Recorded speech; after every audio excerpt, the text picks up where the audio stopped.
guys, so we just got the car back to the shop, got all the plugs pulled out of it, found another melted spark plug in cylinder 3. Right there, that's number 3, so 2 melted spark plugs, so we'll see, we might have a problem with that hole too. We're gonna do a compression test right now on all the cylinders and see how they look. So this is cylinder 1, let's see if you can watch the compression gauge there.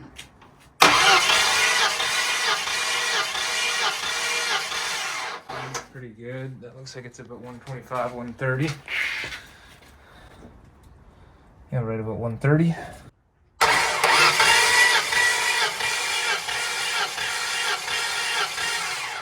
About 125. Not too bad. You want them to all be within about 10% of each other. I have a feeling the only problem we're going to see is number 8 back there. We'll see. This is number 3 I'm about to do, which had another melted plug. I'm not an artist. What was it, 130? This is 1, 2, 5. Just hold it there. That's about 125 again. Okay, so that one's good. That was number 3 that had the melted spark plug, so shouldn't be anything hurting there, which is good.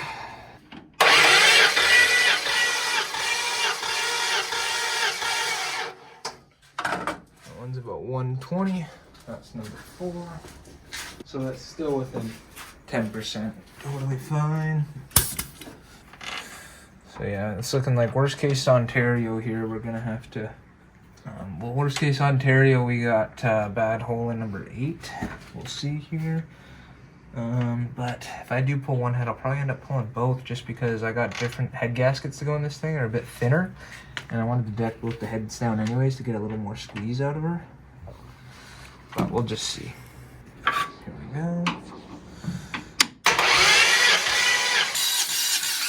Yeah, 128.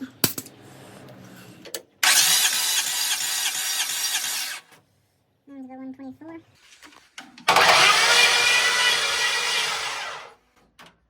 Okay.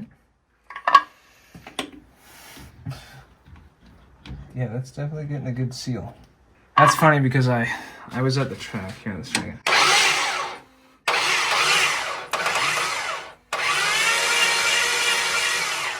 Zero PSI in that one. That's funny because I was at the track and I was cranking it over and I was putting my thumb over it and I was like, number 8, and I was like, that doesn't have much compression. And then I pulled the plug out of number 7 to compare and I was like, they kind of feel the same. It's really not much compression, but it looks like we got 2 bad holes. But it's funny because that number 8 melted the plug. Number 3 over there melted the plug. This one didn't melt the plug, yet it still got no compression. Okay, now we gotta try to do number 8, which is gonna be tricky to get threaded into. Yeah, engine needs compression to run to ignite the air and fuel. So without compression, she ain't gonna run. There's a number of things that can lead to no compression. It's just a leak in the cylinder. So whether it's a valve sticking open a little bit, because on compression, the intake and exhaust valves both have to be closed, or it's melted, or there's a hole in the piston. Lots of different things. Blown head gasket. Everything that seals the combustion chamber. It's a lot of work. Locked in. Yeah.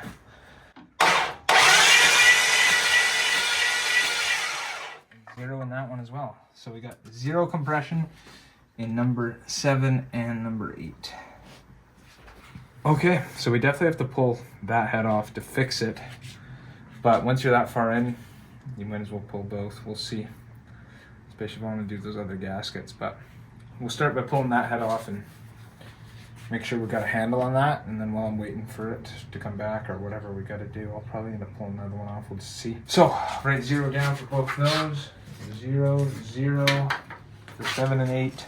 The other one's totally fine. Yeah, we're gonna start ripping this thing apart, I guess.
All right, so we just got the head pulled off of here, and as you can see, no bueno. We got a torched head and a torched head gasket. So what I think was happening was on the compression stroke of each one of these cylinders, compression was getting shot across into the exhaust valve of the other cylinder because we were hearing it come out the exhaust, and both these cylinders had 0 psi. But that's fixable. We'll have to TIG weld it, and then smoothen out the chambers, and then deck the head. Probably deck both heads. I'm gonna take it to work tomorrow, see what my boss thinks. See if he thinks we should attempt it, or if we should send it to the machine shop. He's the TIG welder, not me, but I'm gonna learn. Just gotta practice. Anyways, yeah, so I might have to go to the machine shop. Hopefully not, we'll see. We got a broach at the shop, so we can resurface the heads and everything. It's just whether or not we want to weld this. I think it'll probably be okay. We'll see. I think just bubble gum it up. I was gonna put some JB weld on it. I put that away, but I was gonna put some JB weld on. I actually wasn't. I'm just kidding. Okay. Anyways, oh yeah, that's the spark plug. I already showed you guys, but that sits right in there, right? So that strap melted off, went through the side of the chamber. Anyways, I'm gonna show you guys the block now. All right, so here's the block. As you can see, it's just a little bit scuffed up, it looks like. I don't know if you can see that down there. So there you go. You can see that little mark right there on the block. I think it looks like it should be just polishable. I think that's just a bit of aluminum there, hopefully. I'm going to try polishing that up, because otherwise we'll have to take the whole block out of the frickin' thing, get the block decked. But I think I should be able to just polish that up. We'll see, hopefully. Fingers crossed. I'm going to do that and see how it looks. I'll get back to you guys. I just quickly hit this with a little bit of sandpaper, and it's already smoothed itself right out. You can't catch a nail on anything anymore. It just needs a little more, and then it should be fine. Thank God. So we ended up having to send the head out to the machine shop. Fingers crossed it'll be back in time for our next race. Right now I'm just back at home, got the car here. Just going to start tearing this other head off, because we're going to have to change our head gaskets anyways to the better head gaskets like I was explaining before. Hopefully they don't need the other head. They said they won't need the other head. They'll probably just, if they do take anything off it, like any substantial amount, 5-10 thou, whatever, they'll tell us. And we have a broach at the shop, so then I can take this other head down about 5 or 10 thou to match it up. So we'll just have to wait and see there. And yeah, like I say, fingers crossed it'll be back in time. But in the meantime, I can get this other head off. We'll take a look at it.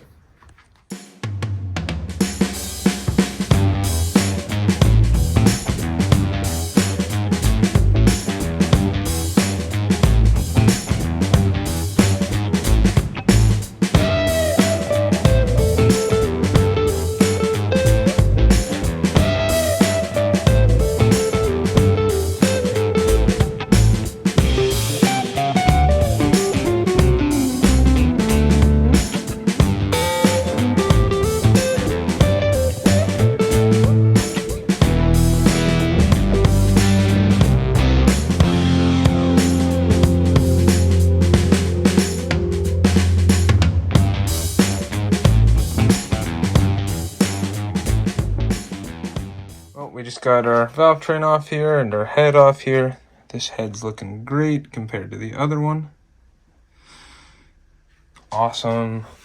So yeah, now we're just waiting for that head to come back from the machine shop, and then we can kind of go from there and see what's up. So let's check out that head when it gets back from the machine shop here. All right, guys. Well, we got the head back from the machine shop here, as you can see, all fixed up, all welded. I cleaned up the chamber there. Unfortunately, well, they put a nice surface on it, as you can see, beautiful surface on it. But unfortunately, this intake valve, as you can see here, got torched as well. So they're saying that I need 4 new intake valves, so I bought 4 new intake valves. Got them in the box here. We're gonna get all the valves lapped in here, put it together, and should be good.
Alright guys, so we're just at the shop here and we just got all the valves lapped, put back together.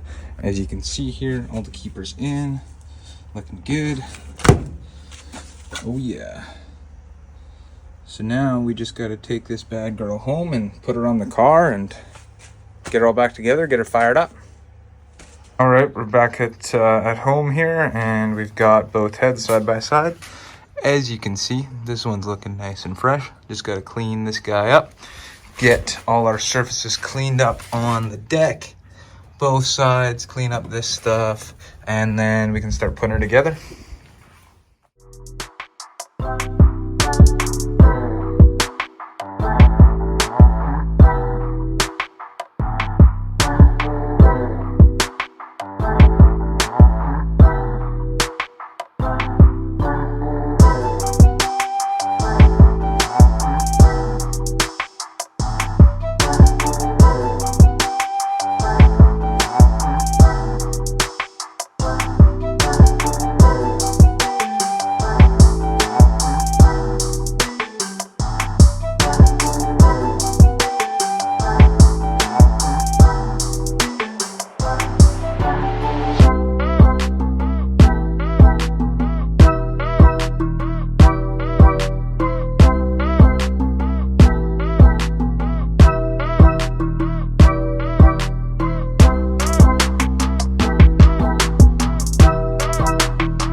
rockers on here. I'm just gonna get them all on, just finger tighten down the adjusters, and then we'll just roll her over and adjust them as we go. Set the lash.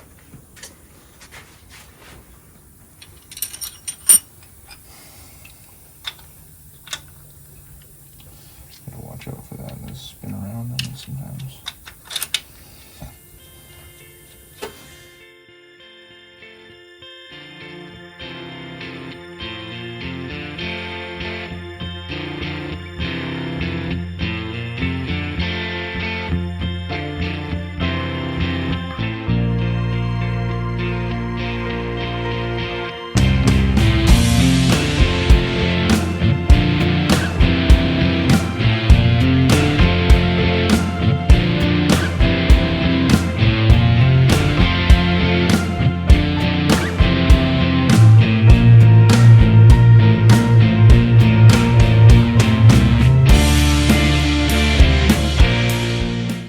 Well guys, I messed up on one of these rockers setting the valves. Good thing I checked it before I put the covers on. I noticed that you see all these set screws. I don't know if you can see very well, but all the set screws are nice and high up, as you can see here. Right, and then you look at this one, you can't even see it, it's so far down in there. But you see how far it is down in there compared to these ones? I'm like, okay, something's not right. And if you look, I've got this roller rocker in upside down. You can see, there you go. So you see that, how it has that thing for the nut to go into there?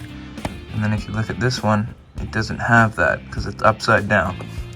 So I always am very careful when I put all these in, but yesterday we were filming some Instagram stuff and I must have put that in upside down, not paying it very much attention. So yeah, just gonna flip that around and reset the lash on that guy.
Alright guys, well, we're all back together here, and I think we're pretty much ready to do our first fire, so I think we're going to hit the key here and see what happens.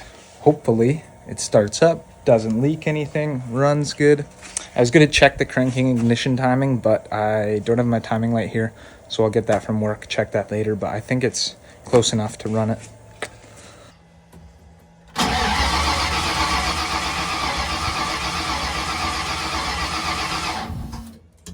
Turn the ignition on might help.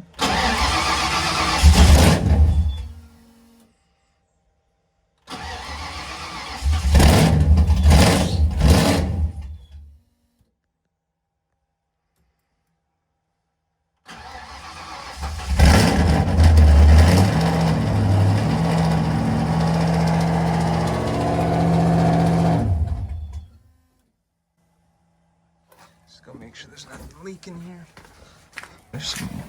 Let's just spillage from me earlier.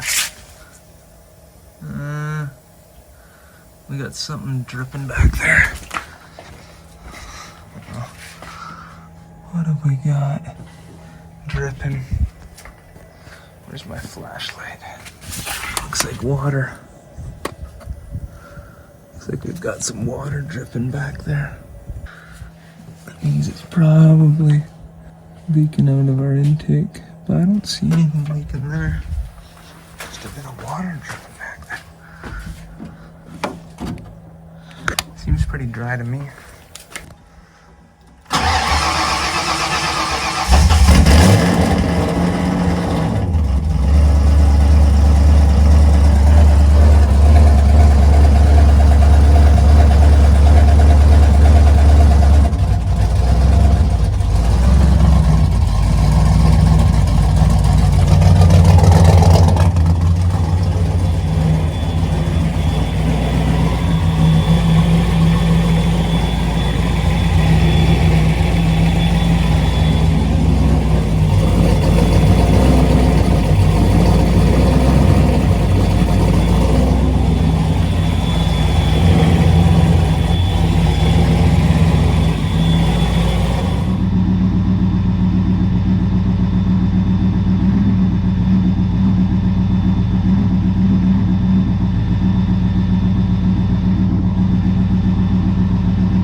The water pump is not coming on for some reason. Don't know why.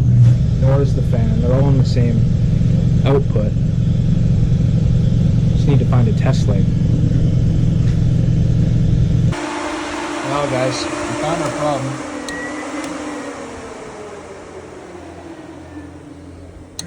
There's our problem right there. I don't know what the heck. Crazy. I'm gonna shut the power off here and fix that. That is wild. So I'll just put a better connection in there, and it's crazy. At least we found the problem. She was hot, 230.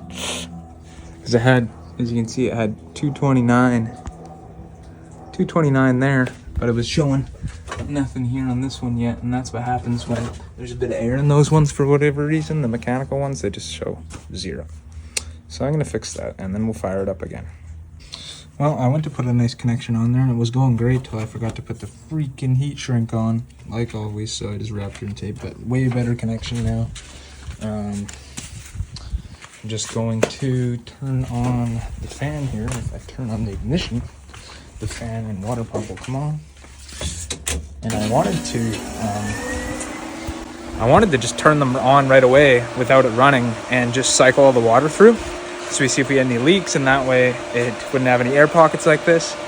But I couldn't command the water pump on, and I was like, oh, that's weird why I can't command it on, but maybe it's just because it's supposed to come on at a certain temperature and come off at a certain temperature, and it's not at that temperature yet. But I think I was probably supposed to be able to override it and turn it on. It was just that issue with the wire there, so should have dug into that right away.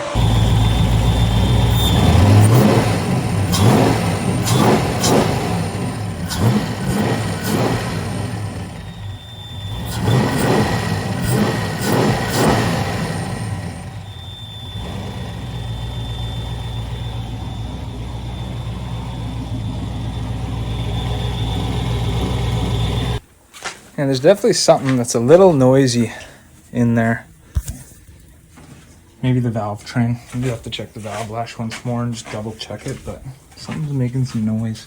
I don't like it. I wanted to put it on the chip, but just not liking it. I'm gonna get my timing light too from work. I was just adjusting the distributor a bit, just looking at what it was showing on the computer, but I'll actually physically check it with a light and make sure it's all good, and then go from there.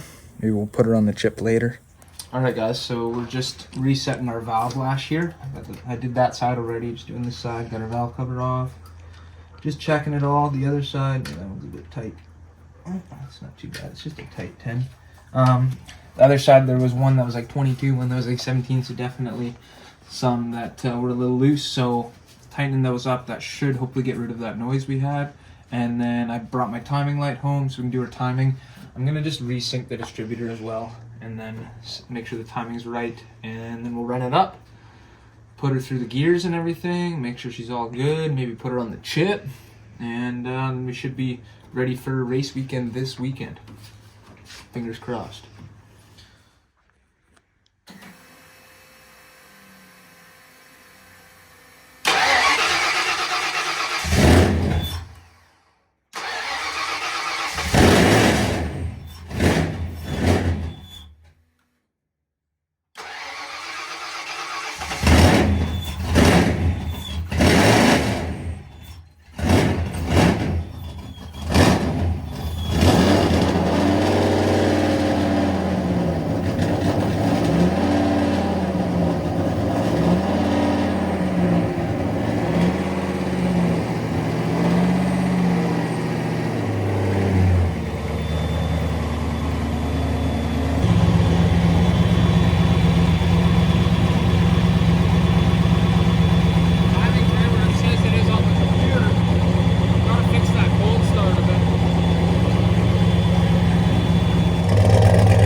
there's other things I wanted to do. Kind of wanted to paint this door red. I wanted to get my passenger seat in it and get my other harness in it and whatnot. Don't think I'll get to that because I still want to at least wash it for this race. I wanted to kind of revamp the NITROUS system, but I'm not really sure what to do there because I can't really do much without ordering expensive parts. But I think I'm just gonna go back to how we had it and just run like just the 150 shot. I had like a 200 shot in it. Just do the 150 shot, really safe on the timing, and just run whatever it'll run. Unfortunately, it's a bit slower this year, but it is what it is. I did put a lot of weight in it, but we gotta get going faster one of these days, so we gotta make some serious upgrades. But we got lots of plans for the future. We got lots of plans for the future, so stay tuned. But yeah, I think that's going to do it for this one. If you like this video, then smash the like button, leave a comment down below, hit the subscribe button. That really helps us out. And if you do hit that subscribe button, then hit the bell right next to it, because you'll get notified every time we upload a video. So we really appreciate it. Thanks to everyone that is subscribed already. It really helps us out and gives us the motivation to keep putting out these videos. So yeah, anyways, that's going to do it. We'll see you in the next one.